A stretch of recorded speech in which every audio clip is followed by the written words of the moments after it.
we go. Okay, so today I'm going to bring you all a little bit of social science. We've heard a lot about adoption of privacy-enhancing technologies. And we actually did with my wonderful co-author Alessandro Acquisti, sort of a qualitative study of organizations' adoption of what we're calling privacy-preserving analytics. And by privacy-preserving analytics, I mean sort of these statistical computational techniques that organizations have been using to produce insights about people's personal data while still preserving some technical definition of privacy. And these kinds of efforts are becoming more and more prominent and in some cases controversial. Obviously, the US Census Bureau used a differentially private mechanism for the decennial census. Google has this whole new suite of techniques that are supposed to replace the third-party cookie while still sort of maintaining the personalized ads business. And so 2 years ago, we sort of started asking, why exactly are organizations adopting these techniques?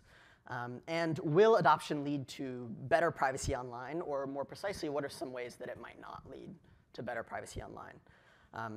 And to sort of start answering this question, we talked to a bunch of different practitioners like you who worked on adoption efforts at 21 different organizations.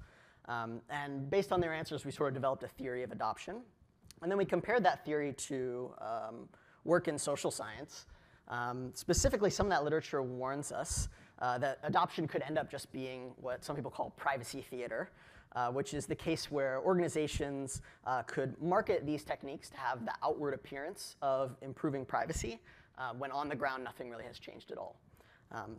So the goal of my talk today is to try and show you some of the ways that adoption might end up disappointing us and suggest some ways to avoid it. So if you haven't heard of it, grounded theory is a method for thinking about and conceptualizing qualitative data. In this case, our qualitative data are documents and interviews with 28 different engineers, executives, lawyers, managers who are all involved with adoption efforts in some capacity, successful or otherwise. We talk to people from large and small tech companies, from privacy-focused startups, government agencies, a variety of organizations, nonprofits too. And then we transcribed sort of all those interviews. We annotated them one by one, and then we sort of condensed all those annotations into hierarchies and process diagrams. And I'm going to give you a super high-level overview of some of what we found. So this talk was actually inspired by a book called Privacy on the Ground by Kenneth Bamberger and Deirdre Mulligan. And they sort of explored how in the early 2010s, chief privacy officers were implementing new privacy strategies in response to sort of changing regulations, changing consumer expectations around privacy. And sort of the literature calls these like the institutional environment that an organization is operating in. And we heard something sort of similar for privacy-preserving analytics. And specifically, we identified three main sort of organizational business narratives behind adoption.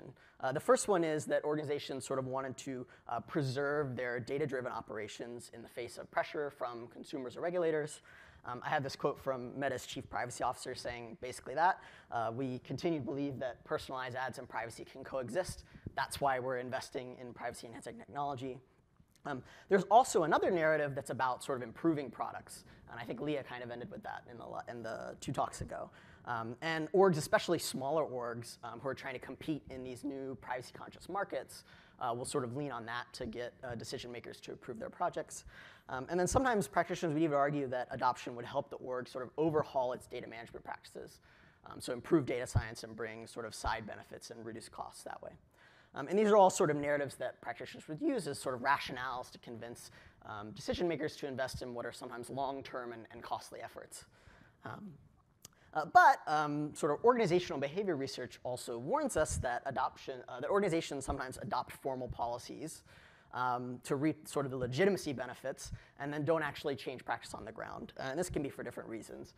As an example, Ari Waldman sort of followed up on that Privacy on the Ground book by interviewing technologists and lawyers and sort of found that they don't care as much about privacy, or it doesn't make it to their work, even though the CPOs cared and the privacy practitioners cared. And this is called policy practice decoupling. And it's more likely early on in adoption of a technology. It's also more likely when adoption is motivated primarily by those sort of external expectations, what the regulators want, what the consumers want.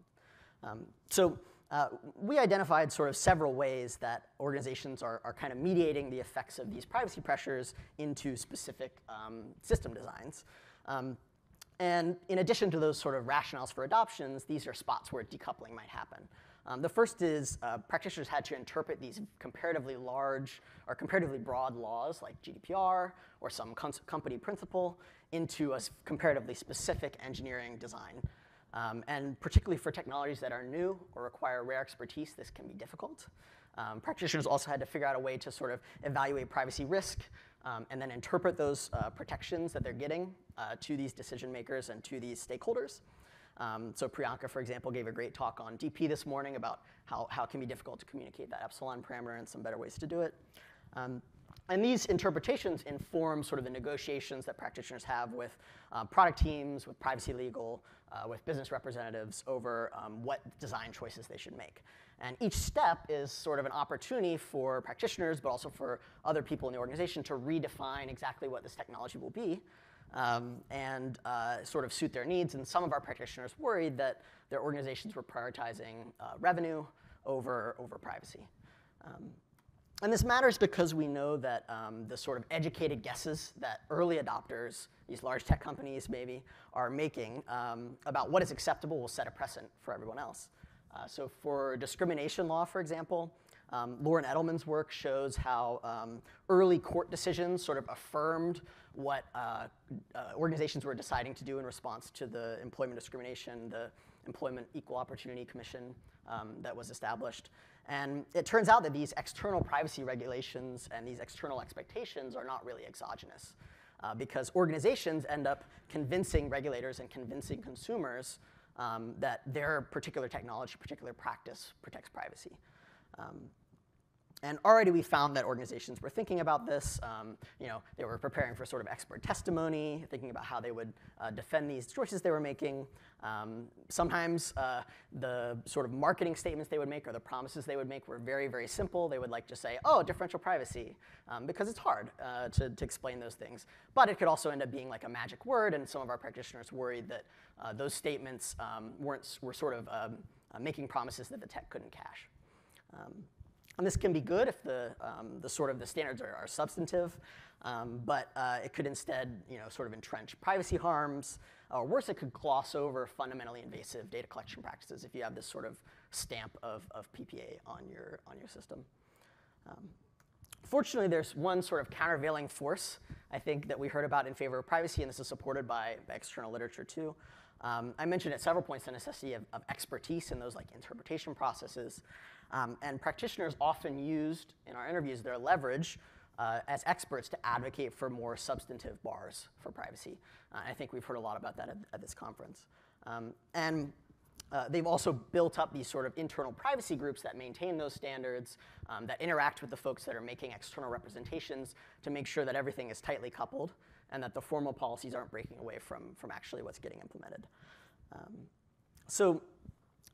Both are, I guess the flip side to that is that in some organizations, these teams are sort of being broken up, distributed across the company.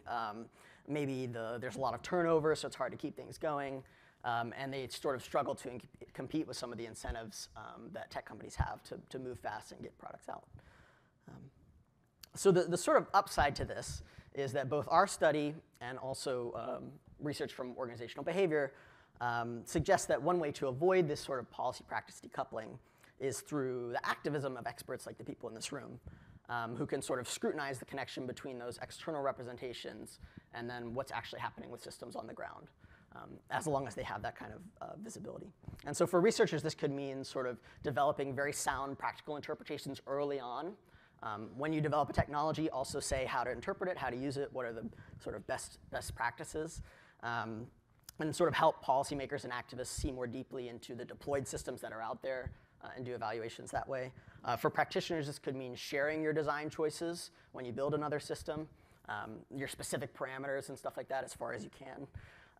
And to also maintain those sort of internal coalitions that do the coupling work of keeping the stuff you build aligned with external statements you're making, and also making sure that the users of your like scaled up differential privacy technology understand how to set parameters and are sort of making good choices. Yeah, so if you remember one thing from this talk, remember that sort of when we build a new system, we should pay just as much attention to setting up like the guardrails, how it's going to be communicated, and sort of what standards we should have for it in practice. Yeah, so I'll flip over to questions. Thank you all very much.